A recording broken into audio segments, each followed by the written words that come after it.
Hey, besties. Let's throw some shade, honey. You ready to get into it?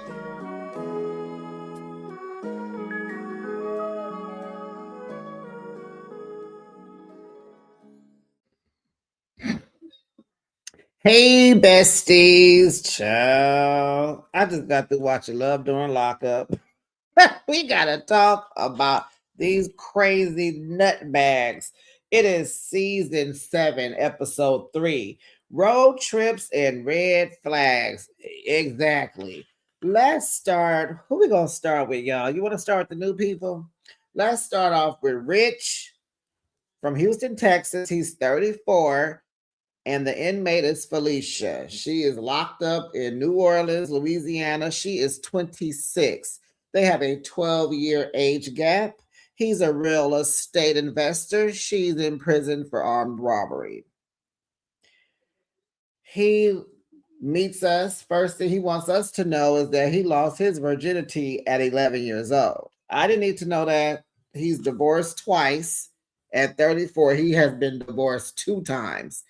And he's not a player anymore, but he crushes a lot. Alexa, no. RIP to Big Pun. Felicia has been in jail for 9 years. She has a 10-year sentence. This girl is only 26. Only 26. This girl been in jail most of her life.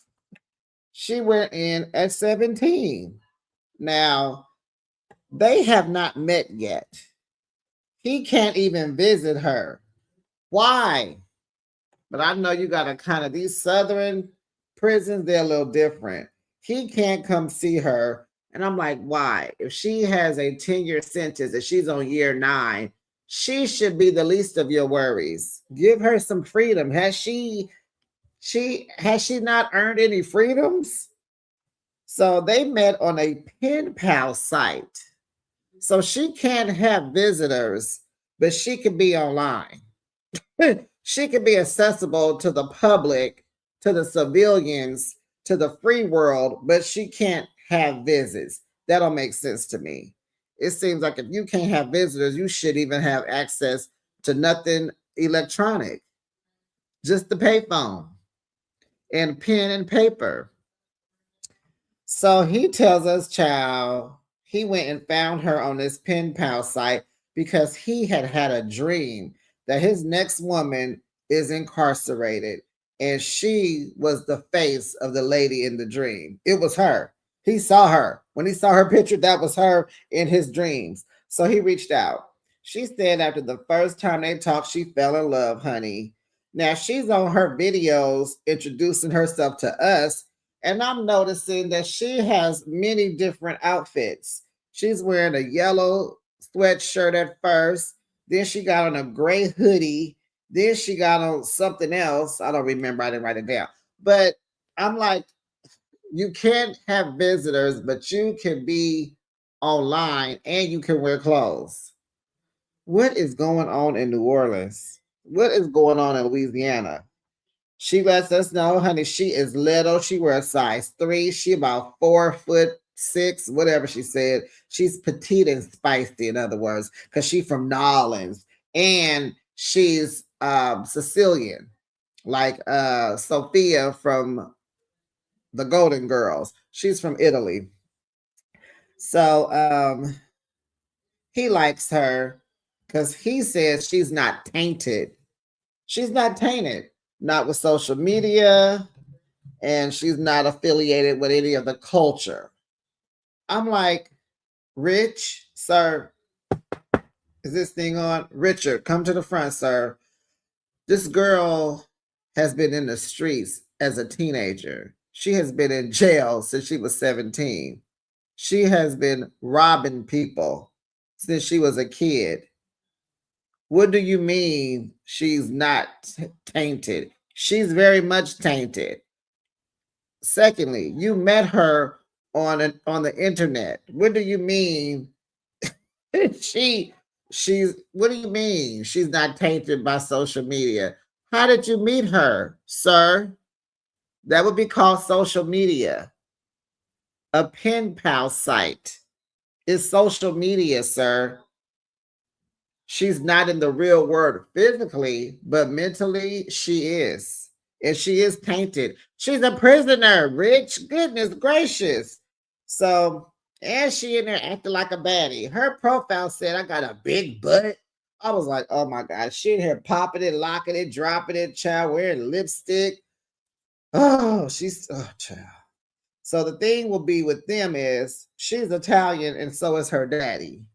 And he wants her to be with an Italian man also. So that's going to be the problem with them.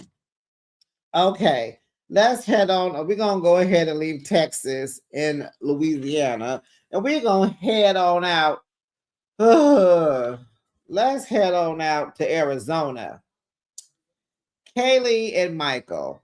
This was pretty funny because the mama's getting ready to squabble next week, child. The mamas. So Kayleigh has a good relationship with Michael's mom. Her name is Angel. Remember, Kayleigh and Michael. And did I point out last week or two that Kayleigh, we had another Kayleigh from Arizona, the mixed color girl with the curly hair that was dating Hunter? You know, her name was Kayleigh, spelled the same way. So just wanted to point that out. So this Kayleigh goes over to Michael's house because remember, they go back to high school, Michael and Kayleigh. And they just kind of went their separate ways, came back again, went their separate ways, came back again. Because remember, she's been married 3 other times. So her and his mom are cool. And she likes her because Angel is very direct. She don't sugarcoat nothing. She'll look you in your eye and tell you stupid. She will look you in your face and tell you you are dumb. So she tells Kayleigh to get her ish together and stop being so lame with Michael because, you know, Michael, remember, he's high maintenance. He wants all the expensive things because she got the money or she had it to do. He requires a lot, okay? And she's in a lot of debt because of him. Mom tells her that she's an idiot for marrying him in jail. Yeah, but I told you. So mom is telling us all of Kayleigh's business. She said, yeah, because, you know, remember back then you had a good job. Like you had one, but you don't now. Yeah. Then you went to Mexico and got a body makeover and your mom moved in to help you, to help take care of you. Then she stole all your money and your assets and now you tapped out starting over. Kayleigh's like, no lies told there. No lies told. So Kayleigh wants the 2 moms to get along for the sake of Michael and her and the sake of just peace, right? And so, Angel's like, as long as her behavior is better, long as she don't steal my son's identity, we good. But yeah. Because we hear that Kayleigh's mom, remember, all she told us when we met her was that her mother had a gambling problem. Now she says she was messing with them illegals hard. So that's why she wasn't a good mom. And it makes sense. I don't know if I said it in my video, but I was like, that don't make sense that gambling would make you a bad mother. Gambling will make you a poor mother, but not a bad mother. So now we learn what is Lori. Lori was out there in the streets on everything there was to be on because that's the family she came from. Her family was on the stuff and she was on the stuff. And it seems like to me that would be a reason why you wouldn't get on the stuff looking at them, right? But no. So Kayleigh wants the mothers to talk before he gets out because, Michael's getting out in a couple of days. We might see him on, maybe not. We might see him at the end, last episode. We might see him. So, yeah. So, mom says she don't like the way Lori gets down. Kayleigh tells her she's changed. Angel says, yeah, we can talk in public because then no one will get hurt. Because, Angel says she could be a honey. So Kayleigh and her mom, they go shopping for Mike. They buying all these expensive clothes or whatever. Child, she trying to pay this $700 bill that she done rung up and every credit card she has declines. She went through at least 3 or 4 credit cards. They were all declined. Then we learned that her mother's nickname in the streets is called Child Hoary Lori. Hoary Lori, child. Nuh-uh, no. So Lori goes ahead and pays for this $700 bill for this boy's clothes. And then she get mad because she want to know why his mama ain't buying her son stuff. Like, this her child, not mine. This her child. Where's she at? Matter of fact, call her. Tell her we want to meet up for coffee. We like, what? No, call her. Text her right now and tell her we going to meet up. And then we also learned that Lori and Kayleigh went 8 years without talking when Lori was in jail because Kayleigh was on the liquid courage real hard. She mistreated liquor, and they didn't talk because Kayleigh told her mom, I just think with you, what you had going on and what I had going on wouldn't have mixed well. We needed to be apart so that we can work on our thing. And so her mom says that prison got her off of the illegals. She was doing the sugar booger, the H, and the M. Okay. So mom says, F all of that. Tell Angel, let's meet up because I want to talk to her. And she does. And baby, it ain't going to end well. But baby, let's see. Let's head on over to Nevada, honey. Emily and Justin. As time goes on, I am seeing how Justin did what he did. That man is depressed. He is depressed. And other things, right? So over at the brothel, Bella's brothel, Amy is on the bed waiting for Justin's video visit. They get 6 video calls a month at 45 minutes, and she is willing to risk getting rolled up at the brothel because when you go there, you got to eat there, play. You can't leave. Like, you're 24 hours, 7 days a week. You cannot have a life, but it ain't nowhere to go. It's in the middle of nowhere. So where would you go? Because, if somebody comes into the brothel, they got to run and line up to get picked. So Justin ends up calling on the screen, and, he's pretty depressed because he just learned that he's not getting out in September. He got to go a whole nother 13 months. And then, of course, her job, is eating at him too. He can't handle that. And I just wonder, why did he keep going through with this? And then he tells her, I just want to be sure that, we keep each other first. So now, Justin is needy. He needs attention. He's very, very, he's an attention whore. That's why he's still, cadoodling with his ex-girlfriends. So they're on the video, they're talking, and the video gets cut. And so she's like, what? So she calling the prison, and he calling her on her other phone. She has 2 cell phones. And so she's talking to the jail, and come to find out, they're like, oh, you on, your name is what? Emily. And you on whose account? Brittany's. Well, you're not Brittany, Emily. And you can't do that. You breaking the law. Click. Can't help you buy. Click. It was like, oh, okay. They're like, we ain't doing the back and forth and back and back again. You can't be on the thing under Brittany's account. Goodbye. So she can't even have her own account, if y'all were wondering that, besties, because she was once a correctional officer and she did not disclose that on her visiting form. But the girl run her mouth and talk so much. So when she would go visit him, she telling all the CEOs, like, yeah, I used to do what you doing. Yeah, I was doing that. I used to work at but he thought she worked at a county because he's in Fed. He's in the Fed. He in the he in the state prison. He thought that it would be cool, but no. And she did it with 3 years. She was a CEO for 3 years. So since she didn't document it that she was a CEO, she can't go visit him. And now she can't see him on the video. And he is really struggling with a lot of things because he's bored.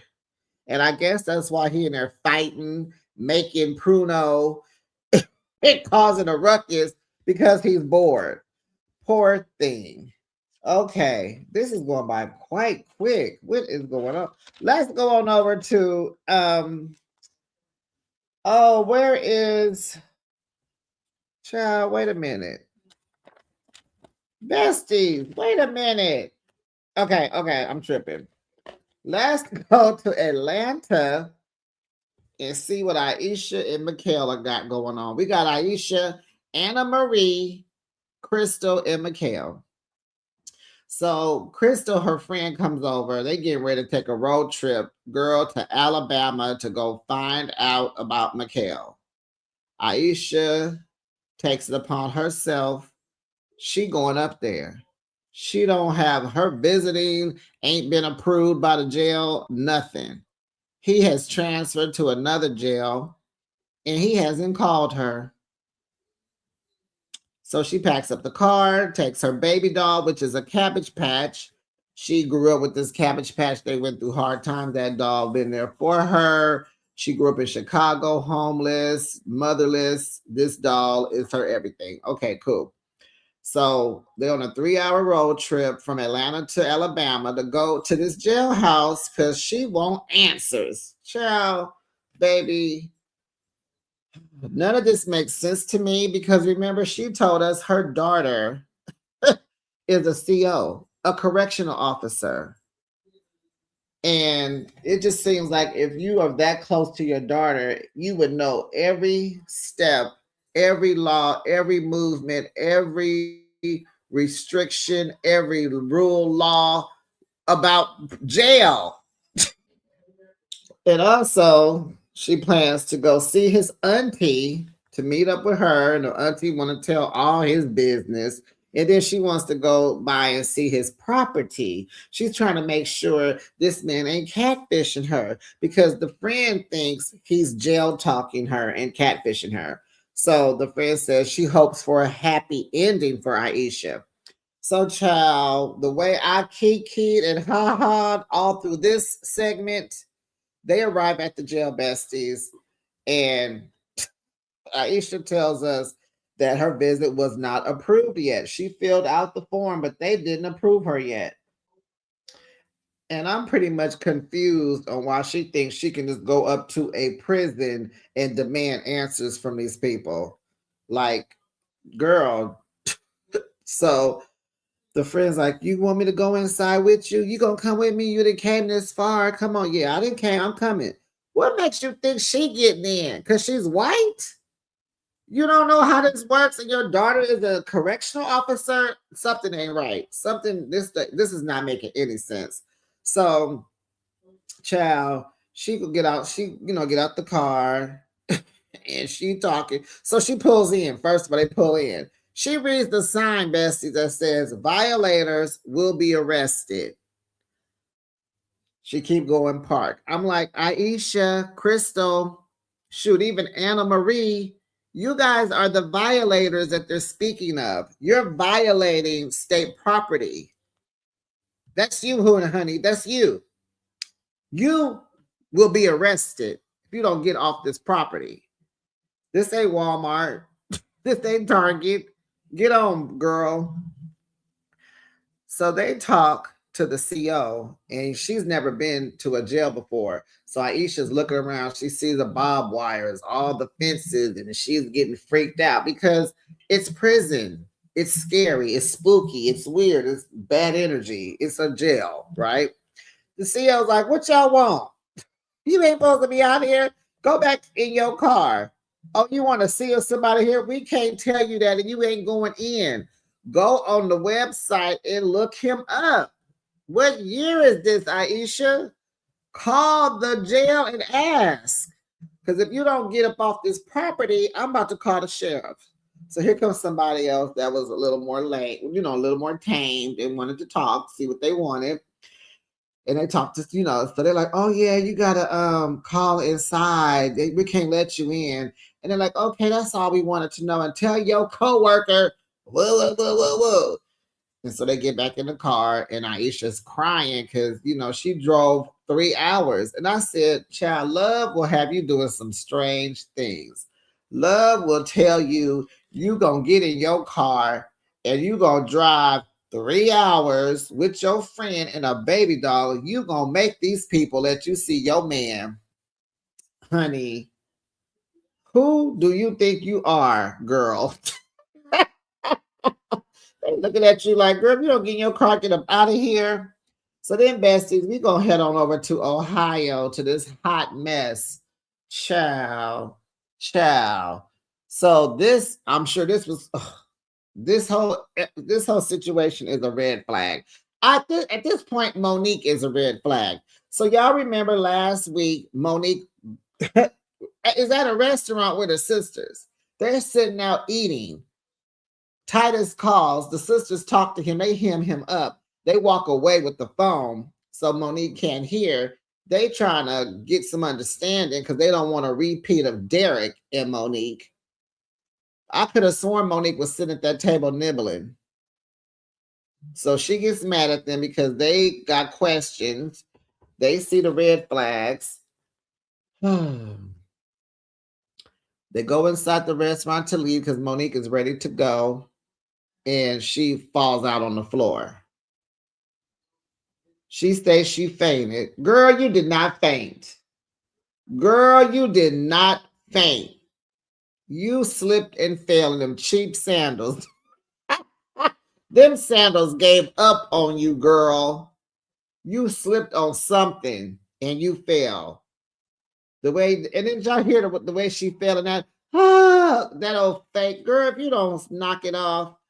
So maybe they edited some things out, whatever. So here come the paramedics. They, checking her vitals and all that. You want to go to the hospital? No, she ends up at the hospital. Okay. So this is where she tells us, oh, I think I fainted from being hot, hungry, and irritated by my sisters. Then she tells us she'd been taking a weight loss injection and she hadn't eaten since 2 o'clock the day before. Girl, if you don't shut your mouth, shut your mouth. How you at a restaurant and didn't eat? Like, girl, don't act like y'all just sat outside and then you got mad and left. I'm going to go back and look, besties. I could have sworn it was some plates on that darn table. So then she was discharged from the hospital and they like, you okay? Yep. I think I'm hungry now. I want some Popeyes. No, she said she got a taste for some chicken. They went to Popeyes. Then she get home, get settled in, and Titus calls and she tells him that she fainted and she says she can't see his family that night. They were supposed to go out for drinks. And she's like, I can't go. And so he gives her this lecture about how she needs to take better care of herself and stop being lazy. Now she's asking us, how is he supposed to be my man when he's not showing me any empathy for my situation? Monique, did nothing happen to you? Child, big people fall all the time. Them little sandals failed you. You slipped in some water or something, bumped into a chair, something, wasn't looking, bumped into the waitress, and you fell. I don't know. Fainted? I don't think so. Monique, why are you on our TV screens? You need to check that bad? Because you are giving, like, you didn't even come back with a vengeance. You are giving boring, stupid, lying, desperate. You ain't changed. You still begging a man to love you. Like, this is dumb, Monique. This is dumb. Oh, so she tells, he blaming her and she wants to relax because, she just fainted. She just got to the hospital. She just fainted. And it's giving, remember Monique won't go see him, right? Moved out there to be close to him, but won't go see him. Now she won't go see his, won't see his family. And he mentioned it. He clocked it. And she's like, no, that ain't it. I need to relax. So, honey, Monique tells us, honey, because she went into another room to talk to him because she was like, oh, it's just so aggravating with all these cameras here. So she go to another room. We get back to her story. Honey, he didn't call her a dumb bia. He didn't call her a dumb bee. So the next morning they're talking, and she wants him to be accountable for hurting her feelings. And he's like, you know, you said what you had to say. I said what I had to say. We need to just move on. She don't agree. Now she playing victim because she don't have control over her body. Girl, we know you don't have control over that mouth and what you putting in it. Now, you should listen to the body. You trying to inject some strange foreign something in your body, and I don't know, Monique, what's going on? What are you doing?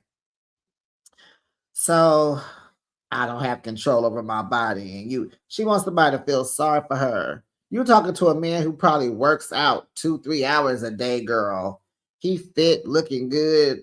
That should encourage you to want to lose some weight and want to just even get healthier. Because you know when that man come out, he's gonna be working out. He's gonna be tearing your butt up. You need to be doing something, or you're gonna be getting Charlie horses all in your thighs and your legs, and girl, child. So he said, I think you did all this on purpose. And he asked, was that faint you had, was that really real? You seem like you nervous to meet my family. And so her sisters were like, give me the phone, let me talk to him. So they telling him, you know, I'm listening to what you saying to my sister, and I don't like the way you talking to her. He was like, oh, there's some double standard going on because, you know, she ain't respecting me as no man. So Monique said, give me the phone back. So she tells him off. And then he brings up, like, girl, you ain't even came up here to see me. Like, he want to kiss, he want to touch, he want to look at her. And so now that he's asking for something he should be asking for, you talking about you want empathy because he your man wants some quality time because you his woman. And what does she do? Hang up the phone, and then she blocks him because he won't apologize. Yes, he's wrong for calling you out your name, but you got a man who cares and wants you to be, he wants you to be better. You want somebody to coddle your insecurities, and you know, this whole moving to Cleveland with a restraining order from Derek, why would you move where he lives? Then you get there, you don't even want to go spend no time with your man. Like, Monique, make this make sense. Now you mad because your sister is trying to protect you, and you falling out in these people floor trying to sue them because you want to check. You like, I know I'm not coming back because he ain't getting out, or we gonna be broke up. So let me follow these people floor and get me a check. Like, what is happening, Monique? What is going on in your mind? Because at this moment, I want you to get some furniture in that house. I am sick of, I'm already tired of looking at your bed over there on the wall, and you got this little table that's junky full of hair products, and I see your wig mannequins and your wigs, and your sisters in the living room blowing up air mattresses, and oh my Lord. And I know you giving that boy money. I know you giving him money. Well, besties, that was the end of Love During Lockup. You know, Love During Lockup is not as entertaining as, you know, After Lockup, but not bad, but it's okay. It's okay. I see that they're going to pump it up next week. I'm here for the mothers fighting, throwing water at each other's faces. Yes, let's get crunked. But besties, like the video. Let's continue the conversation down in the comments, and make sure, besties, that you're subscribed to my channel and hype up the video for me. Slide the comments over to your left and just hype it up for me, baby. We need some more besties. Okay. I'll be back. You know, tomorrow is Sunday, and we will have Married to Medicine, and then, you know, they're out of town, and then we're gonna have the season finale of the Real Housewives of Potomac, and I believe it's just gonna be an interview between Andy and Karen. But I'll recap it, besties, and I'll get it out. All right, besties, have a great weekend. Bye, besties.